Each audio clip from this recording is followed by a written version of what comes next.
Hey everyone, and welcome to the Natalie podcast.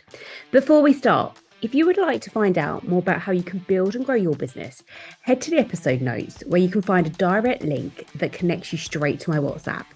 Send me a message and ask me anything related to strategy, sales, mindset, and growing your business. I would love to hear from you. And if you know anyone who needs to hear this episode, be sure to pass it forward. Welcome, Zoe, and thank you for joining me today. It's a pleasure to have you on, and I know this is going to be a great conversation. We're going to start off by you introducing yourself and sharing all about what you do. Well, it's a pleasure to be here. Thank you so much for inviting me. So, I'm Zoe. I am the director of Jobs for Women. Jobs for Women pretty much does what it says on the tin. We are a podcast. We're a jobs board for companies, equitable companies that want to really support women in the workplace. And we are a membership for women. And our membership is a place for women to come together, to interact, to empower themselves through our masterclasses, and to also look after their health and well-being. So lots going on. There is loads of in that. How did you get into it? So my background is PR and marketing. I worked in London for 10 years, very colourful TV and film career, worked every hour under the sun. We talked off camera, didn't we, about the whole BlackBerry culture. And my boss had the BlackBerry thumbs, for anyone listening. I don't know what you mean. I don't know what you mean. No, I do remember the BlackBerry. Never owned one, but I do remember it. Yeah, so it was kind of like the expectation of you'll work weekends, you will work events, and then you'll be at your desk at 9 o'clock on Monday morning. And I was such a yes woman. I was like, yes, I will. Yes, never asked about overtime, never asked about time, all of that. So but I wouldn't change anything, you know. I learned a lot, work ethic, and then moved back, had my first child, suffered with postnatal depression. My husband's from down south and he was like, I think we need to go up north. And I was like, okay. And then moved back, trained to be a yoga teacher. And I've just been doing freelance marketing since. Started Jobs for Women, oh gosh, about a year and a half ago. But the seed was planted back in the corporate day when I experienced the gender pay gap. My manager at the time, when I worked for a big film company, pulled me into the stairwell and said, oh, Zoe, can I just have a quick chat? She'd just been made publicity manager. And she was like, nobody talks about salaries. Nobody tells you what they earn. But she said, I just want you to know that if I was a man, I'd have been offered 10 grand more for this promotion.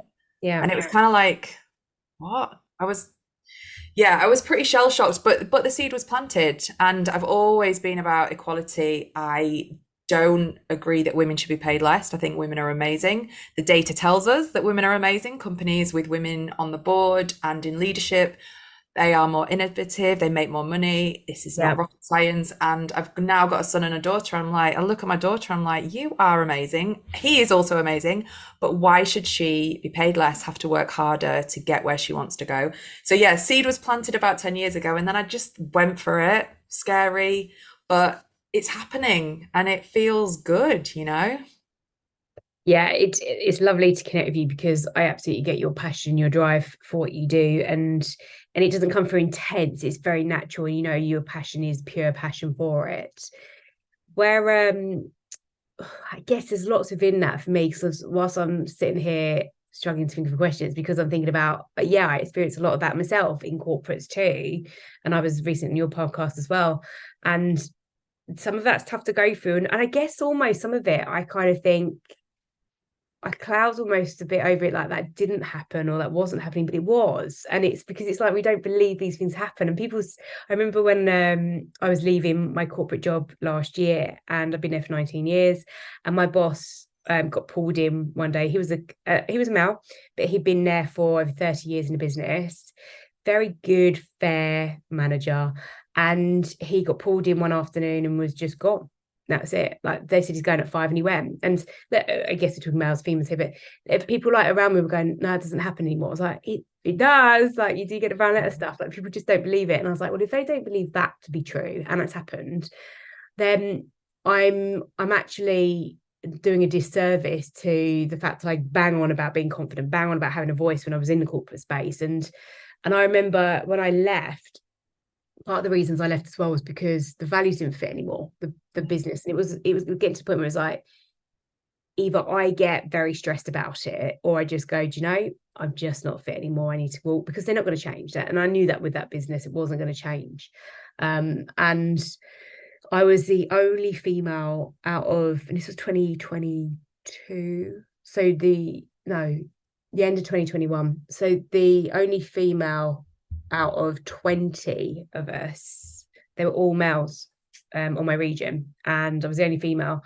And I that's when, as I shared in your episodes, which people can go listen to, won't divulge it all in his one, but I did say that, I hit the glass ceiling and I didn't get on with directors. It didn't go the way I planned. It was I got some incredible results. I've been signed off by 4 area managers for a certain position, and the directors didn't sign me off because they didn't see what I stood for as a leader. And I was like, this is personal. This is nothing to do about me doing a job. It's nothing to do about me getting results and actually the fact that all my team have seen that my colleagues love me. And that was some of the feedback from an area manager. She was like, I've never seen a team where people just follow you. Like, I could just sense it in the store that they like working, like they love working for you. And I was like, yeah. And they can, and then because I'm very direct and I'm quite strong, I think they came in thinking that I'd be very kind of a tell culture, and it wasn't at all. And they were very interested in how I've created that in my team. And I just felt that because I was struggling so much to break that, and it was, you're not a leader, I was like, this doesn't make sense. And I was like, I'm out, because my boss didn't want me to leave. And I said, I can't fight this. It's just, it's not in me anymore. I've lost all the passion for it. And it made me really upset that we are still in those worlds where we're fighting to have a voice at the table. And I remember even just 3 months before that, we were having a meeting about talent, and I loved working with talent for the region. And I said to one of the managers, because we were talking about, we should, the hours we have to work in a business and the females and all of this. And I just said, I don't see myself being able to have kids and be in this role still. And that's me saying it in 2020, 2021.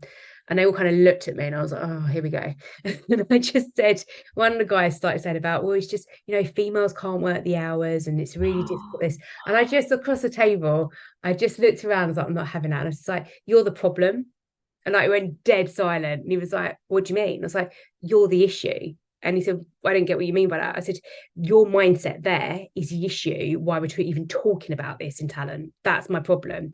I said, because you're not understanding the fact that I've just said, I don't want to do the hours and have kids and do that. I just don't want that. You're just going, well, I can't do that job. That's not the answer. That's not the way we're going to move forward in business. That's not us really thinking adaptable and being agile. Yeah, that's probably a narrative of most of you in this room, actually. You're just not saying it. And then because I said it, and then I just kind of went in my shell after that, because I was like, oh, my boss likes areas where I disturbed the room like that. But it just made me very nervous at that point. And I think that was like you saying sowing seed. All of this was just building for me to go, no, this just doesn't fit anymore. So I think the point we're saying here is that, like, this does happen, and it takes confidence to stand up for things. But, are you really, there'll be that like niggling feeling inside you if you don't actually listen to that and trust that intuition and do something about it. And it's the same with you in that room, though. You used your voice in that moment, and many people don't, whatever gender.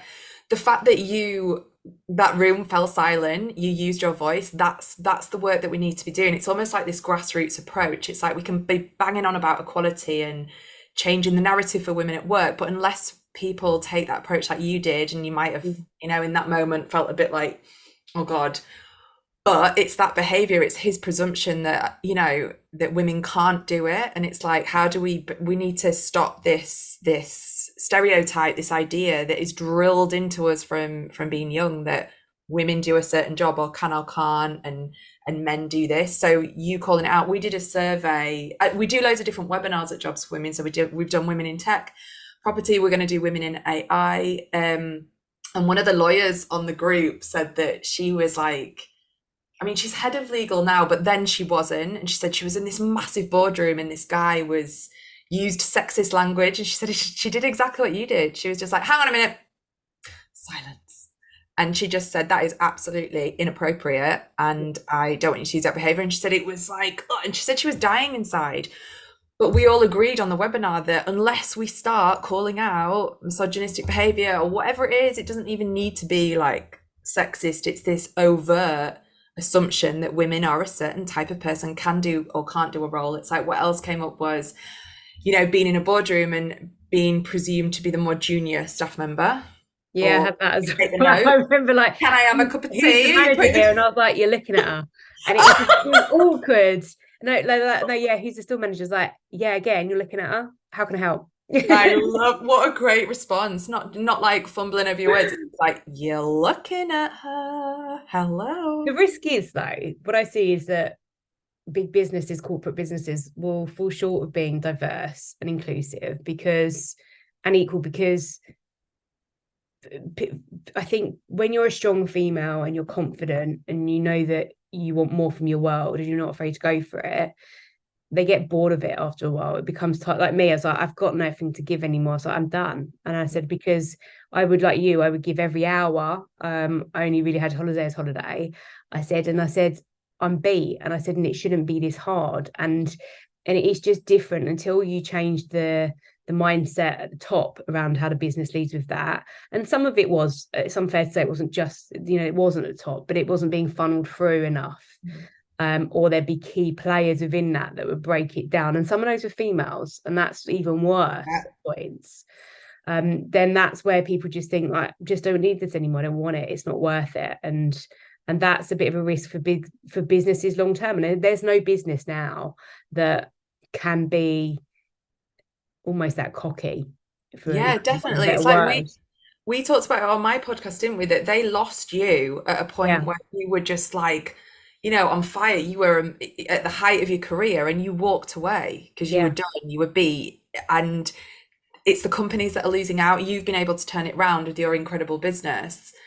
It's the companies that are losing out. So they're banging the drum about wanting to have more women in leadership, wanting to be diverse, wanting to be like appealing to, the women coming out of college and uni and stuff. But it's like, you've got to make these changes now. Otherwise, it's just, this cycle just continues, and they can't do the whole token, in the marketing when there's one woman on the or different ethnic groups or disabilities that are portrayed. It's kind of like, what are you actually doing? And the company that you walked away from, it's like that's a prime example. They are not supporting women where they are. And what I always say is, with jobs for women, we are not beating up men, we're not quashing men, we're about equality. Like, everyone has their strengths, weaknesses, everyone is different regardless of gender, but why should women have to fight harder to get that seat at the table or to be heard?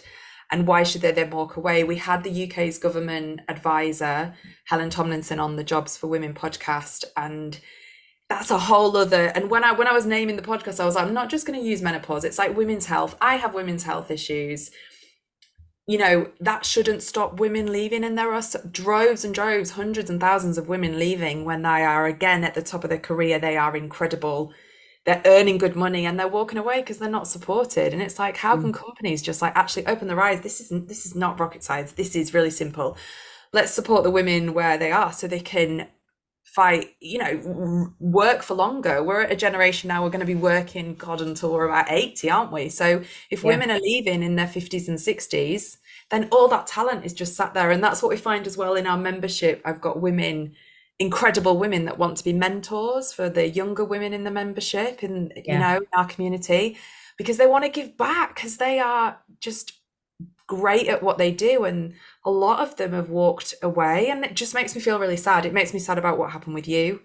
It makes me sad that companies aren't waking up to it, and that's part of the fight. That's what we want to do. We want companies to listen to what the women are saying in our membership. Like, so some companies will say to us, we want to improve women in leadership. It's like, well, what are you doing? What are you doing? Instead of just like tapping into our network to find the next leader, it's like, have you asked why your current workforce are either leaving, or why? Have you looked at why they're all men? Do you think that women are looking up and thinking, hey, this is a great company to work for? Oh, they're all men in suits. Okay, I can't see myself there. So it's like this bigger picture. And I know it's not waving a magic wand, but I feel like we just need to shout a bit louder and use our voices even more. Yeah, I mean, I could go on and on and on and on. Share with me and our listeners around the inspiration for creating a community membership for people, where that's come from. So I feel like when I always been a hard worker at uni, always managed to sort of do well in interviews and get the job. So ended up after uni, worked at like Channel 4 and had a little bit of imposter syndrome, it must have been. And I always felt like, God, if I'd have had a really good mentor or a network or a support or someone to be like, okay, have you thought about this? Or, what are you doing? I felt sometimes quite alone in what I was doing. And sometimes I thought, I should do this, but what do I want to do? So there's the mindset piece.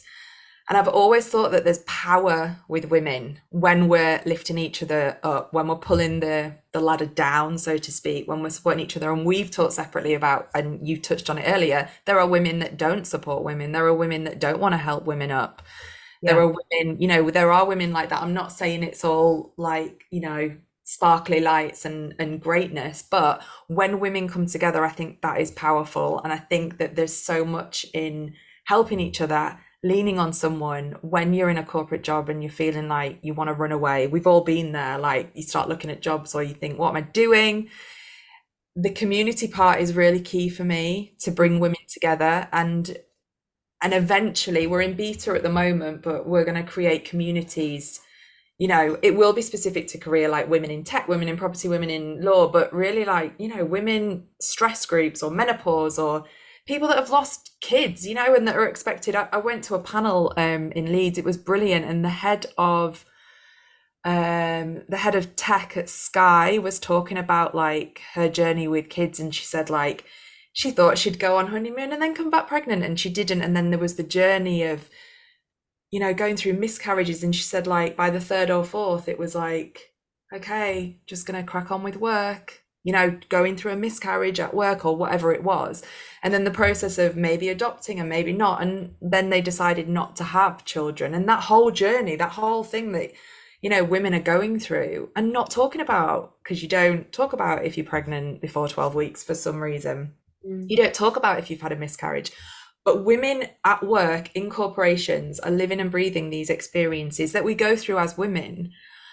And it's so hard that they're potentially struggling alone. So to go back to your question, the community piece is, it's like, you are not alone. What you're experiencing, we've all probably been through at some point or are yet to go through.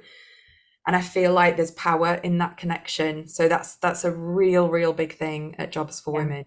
Yeah, and I think there's a big bit that even, post-pandemic and just before that, it just it allowed it to be so much more visible that people are lonely and isolated, and you'll define those words in your own way.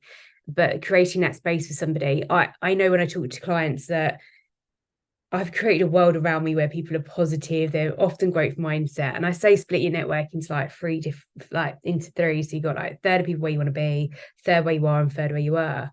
And I sometimes forget that when something happens in my life, and it's like, it can be the smallest thing actually, can tip me over the edge at points. It's like nothing really actually dramatic happens in my life. It's quite nice. And I think, well, I've created that, yes, but I need to be then super aware then when things happen, like pull yourself together, go like, you've got this, it's not the end of the world. But things are happening all the time for people, like they're always in horrific situations or loads of things. I think, wow, I forget, even though I've created it, how much of my world is so positive. And I need to sometimes just have that reality that it's tough as well, and that not lots of people have that around them. They are lonely. They don't have people that believe in them. They don't feel they believe in themselves. They're not, that everything's very negative. You're loads of negative Nellies everywhere, everybody challenging them to things. So to create spaces for people, if you haven't got that and you feel that, yeah, I'm in that place where my mindset isn't where I want it to be, I do feel people negative, like, I guess the comfort is that you can create that, and you absolutely can, and it just takes time. But there are people out there right now that have those spaces for you to go in, and if you can't find one exactly, then go and make it. And I'm trying to, actually, I looked the last few months trying to get a space in London just for like a working membership thing, because one of my biggest things is I hate working from home. I've worked with hundreds of people all the time. To work at home is one of my big struggles, and I have to do different things to overcome that, because it's not just a solution of, there's investments in getting on a train every day, whether it's time investment as well, and then being in a membership in London. Actually, none of them are really ticking my box from the 1,000 things I want from my membership. I recognise I probably need to do about 5, and I probably just get about everything I want. So you have to go out there and think about what do you really want, and actually, can I create that? And I can create that in different spaces through doing things like the podcast, through having a WhatsApp accountability group, through doing X, Y, Z. So yeah, I think don't downplay and see that like you can create what you want with things, and the spaces and connection with people is really powerful. Like I was talking yesterday, people about Maslow's hierarchy of needs, right? Really old, but this idea of psychological need, like physiological needs, what we need, safety, security, belonging, like we need those things as people. And it's how do you create that for other people? If you know Yeah. that you haven't got it right now, how can you create it for yourself and for others? And that's what I love when I talk to people like yourself, is you're going out there and creating those spaces because they are so powerful. And there can be so many of them because there's what 70 billion people in the world or whatever. Like there is enough people to come into our spaces. And I always think that even if it was just, I don't care if it's 5 or if it's 500, in some ways I'd rather less because I can really serve those people. And Yeah. again, we always just think, yes, it's a numbers game, but we just want to the masses, or I want my followers to be listeners. Like, I don't really care for any of that. What I care is that I genuinely offer value and deliver for those I say I will, and that ripple effect is big. I love that when we talked a little bit off camera before, you sort of touched on that a little bit. And I think when you start your own business, you can get bogged down, can't you? You can look at other Yeah, people's yeah, success and you can be like, right, I need to launch a membership and then I need to do this and then I need to have 20 people in the first week. And sure, actually, you just saying that was a bit of a light bulb moment for me because it's like, actually, it's okay just to start somewhere. It's sure, okay as yeah, long as the vision for the membership is exactly what we've talked about. It's about bringing women together. They can create a little bio, add their social. They don't have to do that. And they can connect with other women in any which way they want to. But it's about having that community element, which, yeah, is well, look, amazing. everybody that's probably inspired us as people that are mentors or business owners where we want to be, they Yeah. will often have that pain story or that story as such of a trauma or their rock bottom. Like my rock bottom was that corporate thing. It was like, this isn't, I'm 30, whatever I was, 33, 34, and I was like, I'm supposed to be successful and happy. That's what it looks like on the outside, and I'm the most unhappy I've ever been in my life. And That's so, so, and that was like my rock bottom side. Things are going to change now. And I was like, I always said to people, it's not the rock bottom. It was enough for me to bring that change in my life. yeah. So, they would have all had that story. They won't suddenly have had loads of people suddenly. And yeah, that's where we can again have the comfort and the confidence in that they've got time on me, if anything, and a Yeah. bit of knowledge and experience, but that will come. And if I'm passionate in the right way and focused on the right things, and I've got the right people around me, then it becomes that why not me? And how do I make the success non-negotiable? Yeah. And what I love as well is like, when you start putting stuff out there, when you start your own business, Mm. the amount of women that have just sent me messages, even a man, I did a post on LinkedIn Yeah, about menopause and it sort of went viral. It was just a Guardian article on the government pushing back and not making it part of the Equalities Act.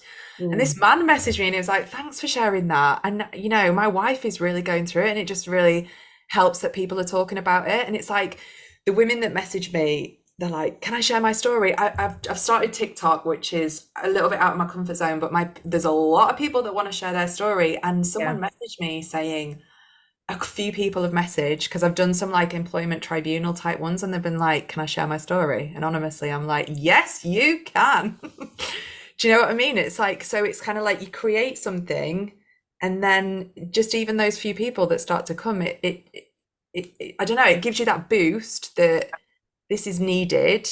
But like you say, it's great to think it doesn't need to be in the droves. It doesn't need to be like thousands and thousands of people. It's about what you're creating.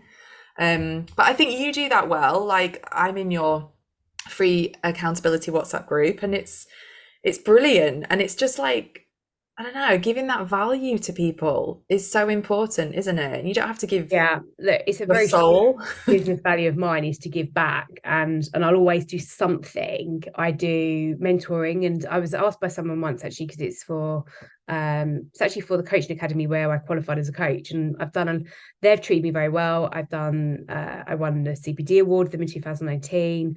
I've just enjoyed it and done well at it as well. So the opportunities I've had for them have been grand.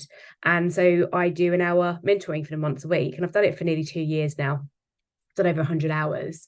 And Wow. people are like, well, what do you get paid? I'm like, I don't. They're like, why would you do that? I'm like, because I always want something in my life where I feel I give back. And like Tony Robbins said, the secret to living is giving. And I absolutely love that quote. And what that means to me is that it's like the helper's high. When I did a couple of years back, I wanted to be more empathetic. And it was when I was in as a leader role, I needed to be more empathetic around mental health challenges and mental health fitness as that changed. And I knew that I needed to understand more about suicide and things. And I actually volunteered for Shout Crisis Support, which is like Samaritans. So I did 18 months with them. And I just used to speak with anybody who jumped on a platform for 2 hours. So essentially, if you're feeling that point of, I want to take my life, or, I'm hating life and I'm thinking of this, they would send a text to, I think it's 85258, shout, and they'd ask for support, and that person would just then talk to them for like 40 minutes, and that would be me on a laptop. Wow. So I loved it, but it was really, I learned a lot from that experience. I learned a lot around, again, empathy, giving back, but I also wanted to understand more around this idea of the helper's high, in that we feel good from helping others. And because I felt bad, I was like, this is bad, but I actually feel good helping somebody at their time of maybe wanting to take a life, right? It doesn't feel natural.